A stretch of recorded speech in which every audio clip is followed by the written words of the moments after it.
Hello again, everybody. Scott Casper, the Nike Hot Seat Alive. Today we go to Bettendorf, Iowa. We join up with our old friend for 20 years. This guy's been a triple threat in the world of mixed martial arts. He joins us now, super manager, agent, and friend of this sport, Monte Cox. Monte, you've been a friend of the sport like none other. You've been there at the very beginning from UFC 3 to today, where you have 60 fighters under contract you manage. And I use that term lightly because I don't believe anything has been any stronger for you than what is represented in your handshake that you've had with so many great names, champions and challengers. Your handshake has meant so much in this sport. Thank you for that. Oh, thanks a lot. It's a heck of an introduction. Well, I tell you what, all of it earned. Coming up, Extreme Challenge 232.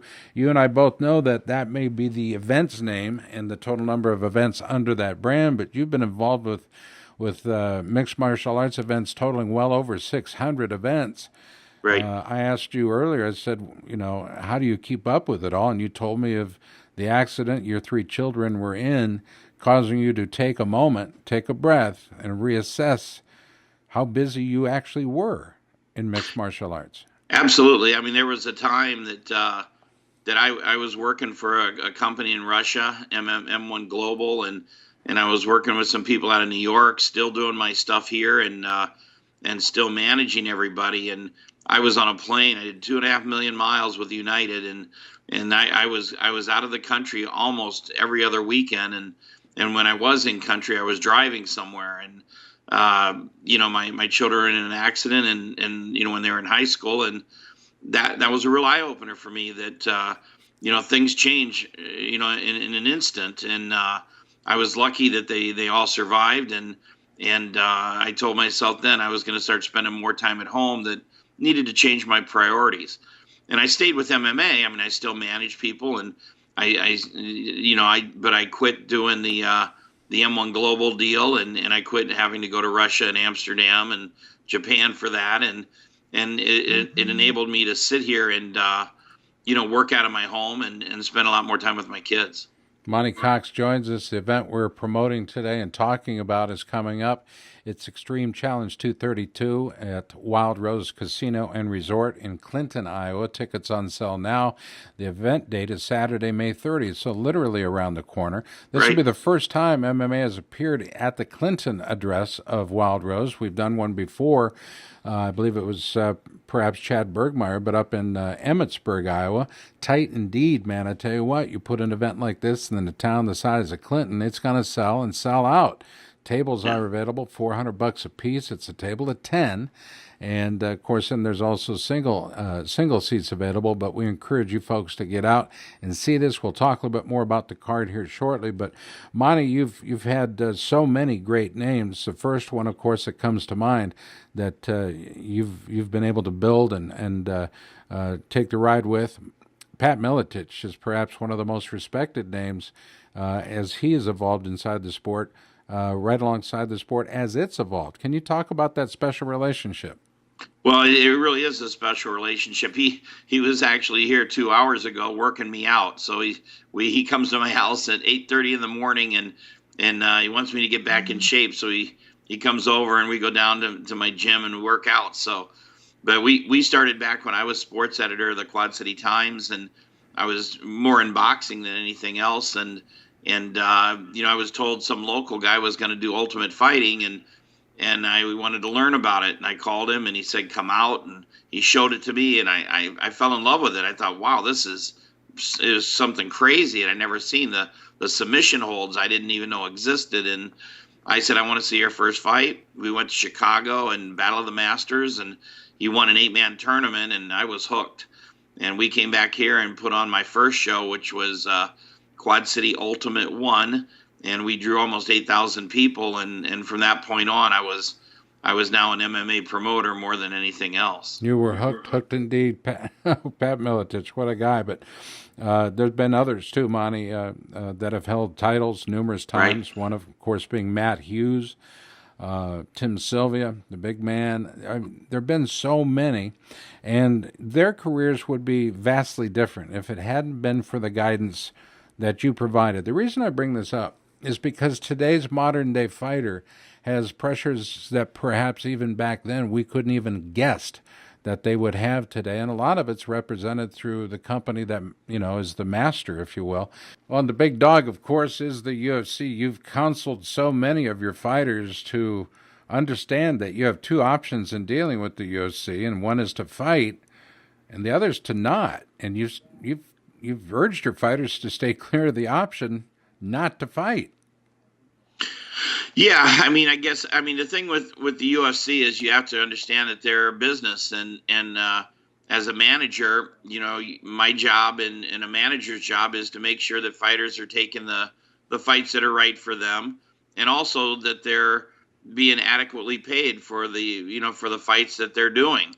So we negotiate all the contracts and things like that. But I can remember way back, the UFC would try to get in close to the fighters and act like they were going to be friends with them, and the fighters would fall for it. And next thing you know, as soon as they weren't any use to the company, they were kicked to the side, and they didn't understand what happened. So I was always trying to counsel them that you need a manager, and you need to be aware that this is a business, and you have to separate friendship from business. Friendship and business.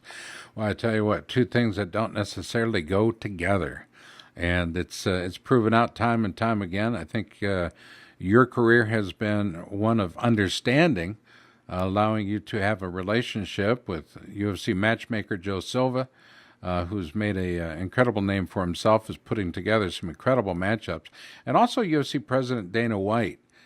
Dana White, in many ways, is the UFC. I remember first trip to his office when the company was struggling early on. He had an ultimate belief in the product, in the fighters, and in the way he wanted to present it, didn't he? Yeah. I mean, Dana and I have never really gotten along. It's been, and it makes sense. I mean, he wants to get fighters for as cheap as he can. I want to get as much money as I can, and we battled over contracts. We battled over Jens Pulver back when, and so we've never really gotten along. But I don't think it's anything personal. That's just business. And he was smart enough to know that he needed me. I had too many good fighters, to not use me, and so he kind of put Joe Silva in that position, so that Joe was the in between, and Joe and I became really good friends, and now it's not an issue. I don't have to deal with Dana, and he doesn't have to deal with me. And we've each done things our own way. And I mean, you can't, whether I get along with him or not, you can't take away what he's done. He's been able to to build this thing into $1 billion business. It's quite amazing what the UFC's become in only less than 20 years. If there was a Hall of Fame on the business side, though, Dana might be in it. You might be in it. Joe Silva might be in it. The Fertittas, etc. There have been some people that have been absolutely instrumental. Big John McCarthy, for even coining the phrase mixed martial arts. There have been guys that have been instrumental in the development of this business over the years. A lot of different fight promoters, different companies that have come and gone. You say it's an amazement or in amazement as to the growth and where the UFC is today. Overall, is MMA healthy today or healthier today because of it? Well, I mean, I personally think MMA's kind of reached its pinnacle right now. I mean, I think the one, I'm a little critical of the UFC maybe saturating the market with too many events. And I think from a business standpoint, maybe they do that to drown out the competition. But for the sport as a whole, there's so many fights and so many shows that I don't think people can keep up. And you don't have the anticipation that you used to have when Chuck Liddell was going to finally fight Tito. And these kind of fights, it used to take 2 years to get the big fight. Look how long it took for the Pacquiao-Mayweather fight. Those are the fights that that people remember and that you never forget. The Thrilla in Manila and things like that. We don't have those kind of fights anymore because they all have to be done so quickly. So they have to in 1 month they have to create some animosity, and you got another month to talk about it on social media, and then the next month they fight each other. So there's no anticipation like the UFC used to have. And while financially maybe they're doing the best thing that's for that, it's not really the best thing for the sport, in my opinion. No, and I think there are many out there that would agree with you. You brought up the Mayweather-Pacquiao fight. Is that the last big boxing event we will see in our lifetime? Well, I don't know. I'm hoping to live long enough that there's, that maybe I'll see another one. I just don't know who they'll be.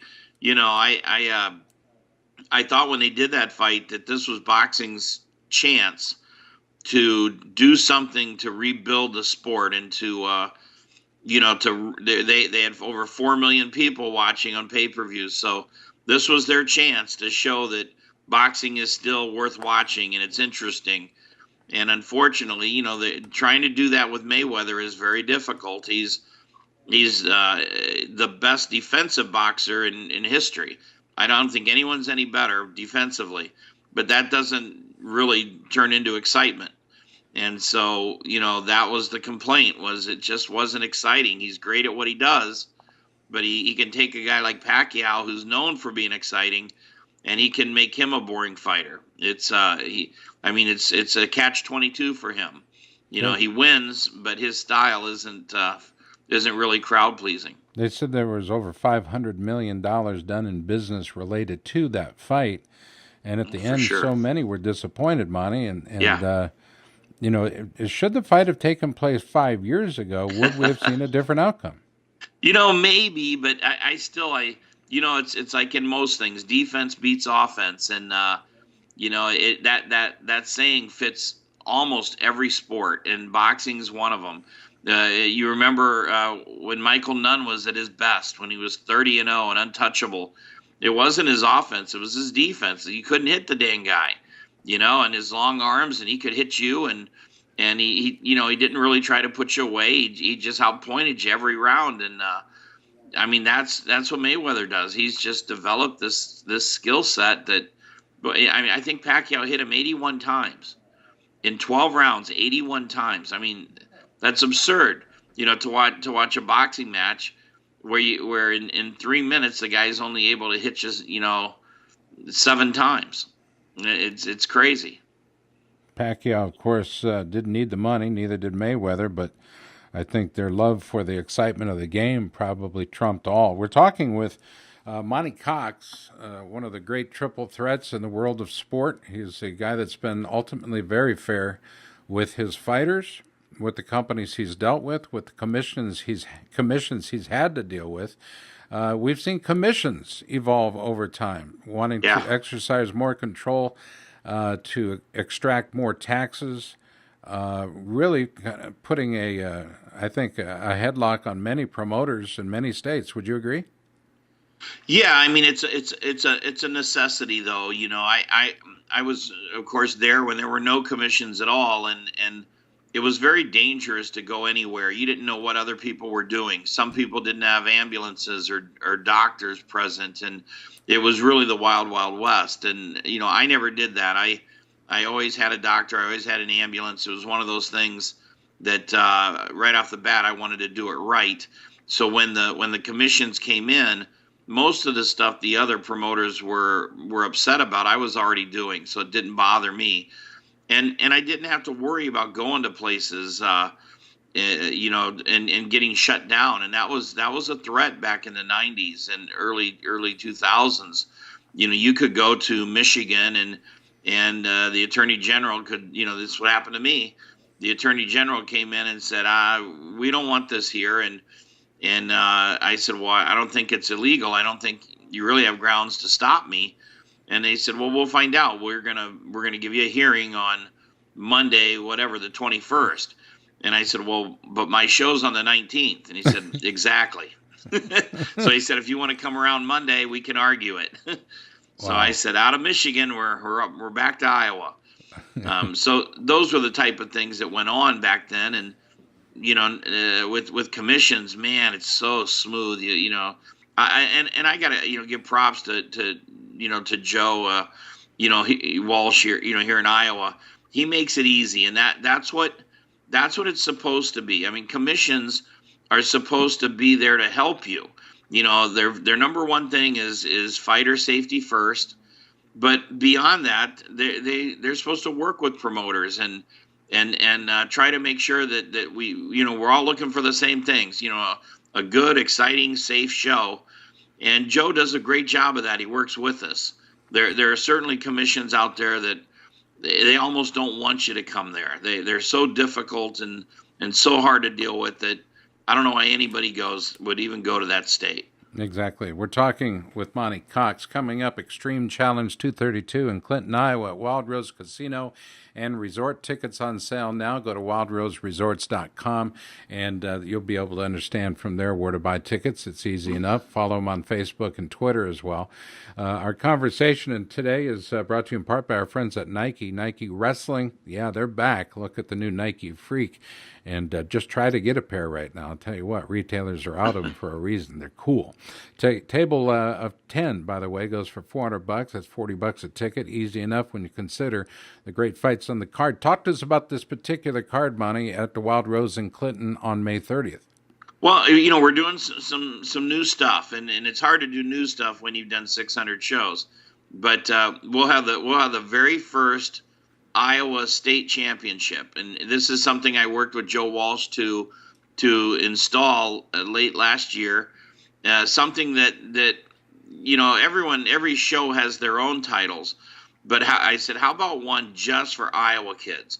So a lot of Iowa fighters will never be in the UFC, and may never get on television, but this gives everyone in Iowa a chance to shoot for something that they can say, I'm number one in Iowa. In my state, I'm the best. And so we started them, and we're doing a heavyweight fight between Brad Schulten and Todd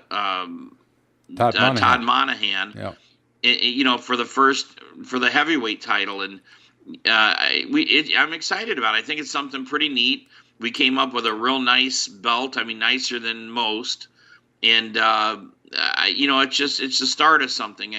I'm hoping that this gets other promotions around the state to start looking at that. So we've got that. We've also got the Extreme Challenge welterweight title, 170-pound belt, and that's going to be between Charlie Brown from Wisconsin, and he's won 5 out of 6, and he's going to go against Mark Stoddard from Clinton, and Stoddard is 10-7, but he's also won 5 out of 6.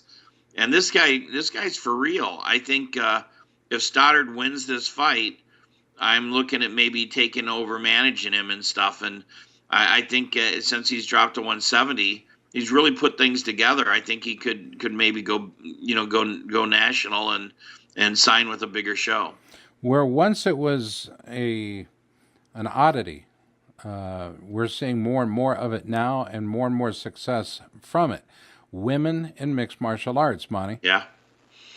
I mean, I started out. I had the first great woman fighter in MMA before anybody else. Jennifer Howe, who now is married to Jeremy Horn, but Jennifer was the first superstar woman fighter. She won her first 13 fights.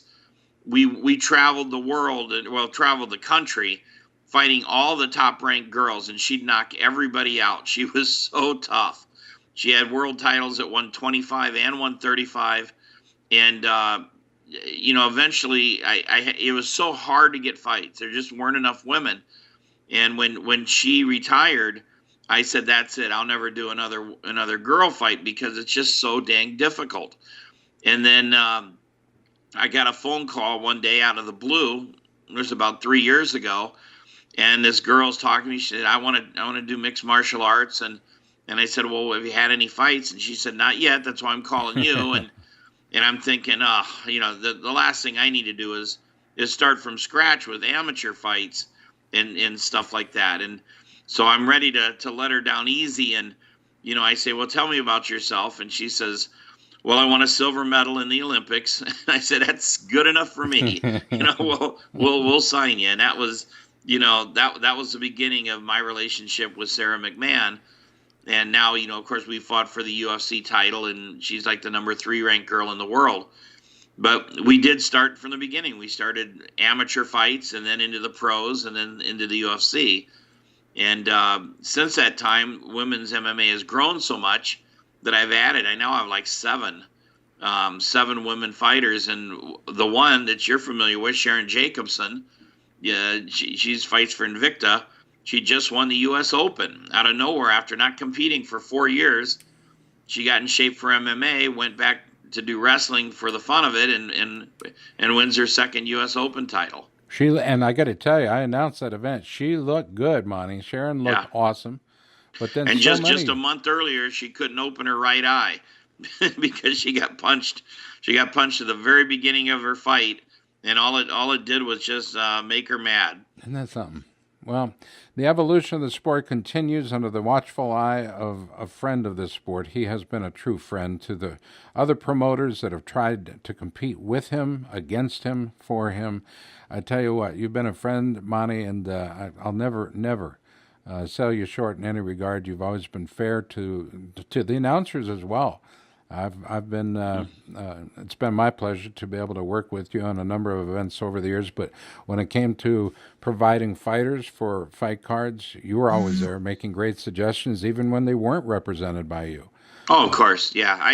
I do like the sport. I mean, that's how I started this. I didn't get in it because I thought I was going to get rich. I mean, I hoped I would, but it wasn't what it was about. And the reason I stay in it is because I still enjoy trying to make some of these kids' dreams come true. It's very exciting. I mean, Sharon Jacobson, for one, I mean, she wins her first Invicta fight, and I'm the first person she, hugs, and it feels good. It's fun to do things, for these guys. And you look at people now like Rich Franklin, who, I started with him from an amateur, and he went all the way through the sport, world champion, television and movie, guy now, and just a successful person, a great guy.